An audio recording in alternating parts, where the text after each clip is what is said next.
You are doing something tonight that could be silently damaging your heart. Not eating, not drinking, not scrolling, sleeping. Specifically, the position you fall asleep in. And here's what makes this dangerous. Nobody told you. Not your doctor, not your cardiologist, not the sleep industry that sells you mattresses and pillows and white noise machines. A study published in JAMA Network Open analyzed 13 million hours of sleep data from nearly 89,000 people, tracked over 9.5 years. The results were staggering. People sleeping in the brightest conditions had a 56% higher risk of heart failure, a 47% higher risk of heart attack, a 32% higher risk of stroke. One single LED light on your nightstand could be doing that, but the light is only one piece of this story. Because the position your body is in while you sleep, something you've never once been told to think about, is quietly determining whether you wake up healthy or whether your heart is slowly losing the battle overnight. Stay with me, because what comes next is information your doctor has almost certainly never brought up in an appointment. Here's the thing about sleep that nobody explains correctly. Most people think sleep is passive. You close your eyes, your body rests, you wake up. Wrong. Sleep is when your body does its most critical work. Your blood pressure drops, your arteries repair. Your brain runs a biological cleaning cycle, washing out the toxic proteins linked to Alzheimer's disease. Your immune system recalibrates. Your heart rate slows and recovers from whatever damage the day created. But all of that, every single piece of that, depends on the quality of sleep your position is allowing you to have. And right now, there are 3 ways your sleeping position may be working against you. Against your heart, against your brain, against the years you have left. Let's go through them one by one. 30 million Americans have obstructive sleep apnea. Most of them don't know it. Sleep apnea is when your airway collapses during sleep. Breathing stops. Oxygen drops. Your brain fires a panic signal. Your heart surges, and you never fully wake up. But your body experiences a stress response dozens of times per night. Over months and years, that constant nighttime stress leads to high blood pressure, irregular heart rhythms, and a dramatically higher risk of heart attack and stroke. Here is the part they don't tell you. More than half of all sleep apnea cases are position-dependent. Research published in Sleep Medicine Reviews shows that for many people, apnea events occur at twice the frequency and with greater severity when sleeping on the back compared to sleeping on the side. For 20 to 30% of sleep apnea patients, the condition essentially disappears when they stop sleeping on their back. Think about that. A third of the population. A condition that could go away or get dramatically better with one simple change. And it's not in any mainstream health guideline you've ever received. The mechanism is simple. When you sleep on your back, gravity pulls the soft tissue in your throat downward and backward. The airway narrows. Breathing becomes labored. Each interruption sends a cortisol spike through your system while you're completely unaware.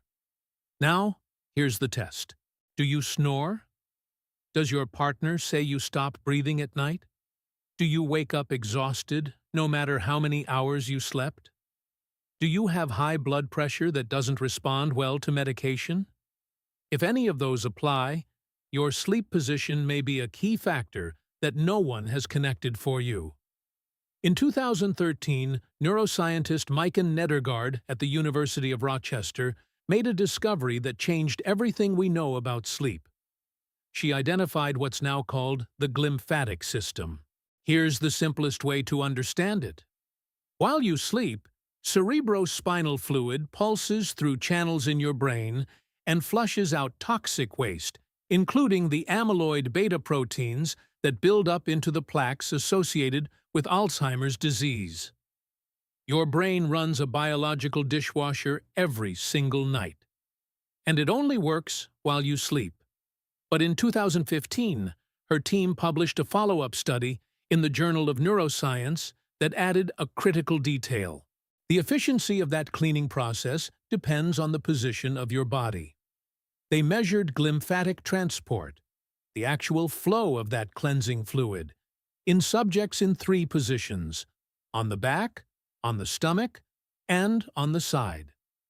The lateral position, sleeping on your side, was consistently the most efficient.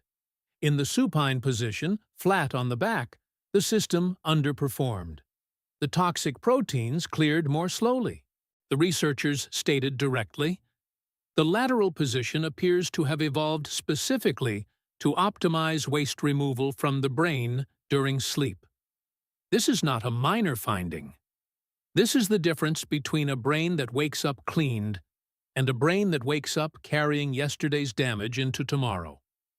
So you should sleep on your side. That part is clear. But which side? This is where it gets complicated, and where a lot of oversimplified health content gets it wrong. The answer depends on who you are. For most healthy people, both sides are comparable for brain cleaning purposes. The glymphatic literature does not show a clear superiority of one side over the other. Both work. For people with acid reflux or GERD, which affects around 20% of American adults, the left side is better. Sleeping on the right places the stomach contents closer to the esophageal sphincter. Acid flows up more easily. The result is micro-injuries to your esophagus overnight, night after night, that you might not even feel as heartburn. For people with heart failure, a condition affecting about 6 million Americans, the left side can create discomfort because the enlarged heart presses against the chest wall and the lungs. These patients often instinctively roll to the right. That instinct is worth listening to. For pregnant women, the left side improves circulation to the fetus and reduces pressure on the liver. For everyone else, healthy adults without these specific conditions, side sleeping is the goal. Left or right can be a personal choice. The back is the position to minimize. There is one practical trick that has been cited in actual medical literature: sewing a tennis ball into the back of your pajamas. It sounds absurd, but it's referenced in sleep medicine research as a real behavioral intervention. Because when you roll onto it in the night, the discomfort wakes you just enough to shift, without fully disturbing sleep. Let's come back to the JAMA study, because this piece of information deserves its own chapter. The study analyzed data from 88 to 905 people, nearly 89,000 individuals, tracked over 9.5 years. Researchers from Harvard Medical School, Brigham and Women's Hospital, and Flinders University collaborated on this. 13 million hours of light data. The findings, published in October 2025, were unambiguous. People exposed to the brightest light between 12:30 and 6 a.m. had a 56% higher risk of heart failure, a 47% higher risk of heart attack, a 32% higher risk of coronary artery disease, and a 28% higher risk of stroke, compared to people sleeping in the darkest conditions, independent of diet, independent of exercise, independent of sleep duration. The light exposure was its own risk factor. Here's the mechanism. Every cell in your body, including the cells in your heart, runs on a circadian clock. Light is the primary signal that regulates that clock. When light hits your eyes or even your skin at 3 a.m., your body reads it as a signal to be awake. The stress axis activates. Cortisol rises. Blood pressure increases. The vascular repair that was supposed to happen overnight is interrupted. And here's the part that makes this practically devastating in modern homes. The average American bedroom has multiple sources of light that were not present 30 years ago. Phone charging indicators, router lights, smart TV standby signals, cable box displays, streetlights through thin curtains. Every one of these sources, individually small, collectively significant, is triggering a biological stress response while you sleep. The American Heart Association now lists light pollution as an emerging cardiovascular risk factor. The fix is not complicated. Blackout curtains, covering or moving every indicator light in the room. Phones face down or in another room. This is not optimization. At the risk levels shown in that study, this is disease prevention. Let's make this concrete. Here is what the evidence actually supports. 1. Sleep on your side. Specifically to reduce apnea risk and support glymphatic brain cleaning, the back is the position to avoid for most people. 2. Make your bedroom completely dark. Blackout curtains, covered indicators, no devices with standby lights. The JAMA data makes this non-negotiable. 3. Keep the room cool, between 65 and 68 degrees Fahrenheit.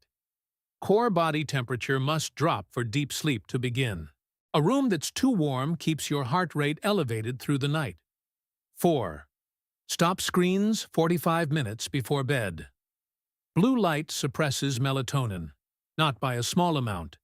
Research shows it can delay melatonin release by 90 minutes. 5. Keep your sleep schedule consistent on weekends. What researchers call social jet lag, shifting your sleep by 2 or more hours on weekends, is independently associated with higher cardiovascular risk. The circadian clock does not take weekends off. 6. Don't eat in the 2 hours before bed. Late eating keeps blood sugar elevated during the early portion of sleep, interfering with the blood pressure dip that's supposed to happen in the first hours of the night. 7. If you snore, get evaluated for sleep apnea. Not because it's inconvenient for your partner, because untreated sleep apnea is one of the most powerful modifiable risk factors for heart disease that currently exists. 8. If you wake frequently at night, avoid immediately reaching for your phone. The light exposure at 3 a.m. is among the most damaging. Your circadian clock is maximally sensitive in the middle of the night. 9. Morning light matters as much as nighttime darkness. Exposure to bright natural light within an hour of waking anchors your circadian rhythm, which directly affects the quality of your sleep 15 hours later. 10. Understand that sleep duration and sleep quality are not the same thing. 8 hours in a bright room with positional apnea is not 8 hours of restorative sleep. What you're protecting is the architecture. The deep, uninterrupted cycles where the heart and brain do their repair work. Here is what I want you to take from this. The bedroom you sleep in tonight is either working for your heart or against it. Not because of anything dramatic, not because of a disease you can see or a symptom you can feel, because of a light you never thought twice about.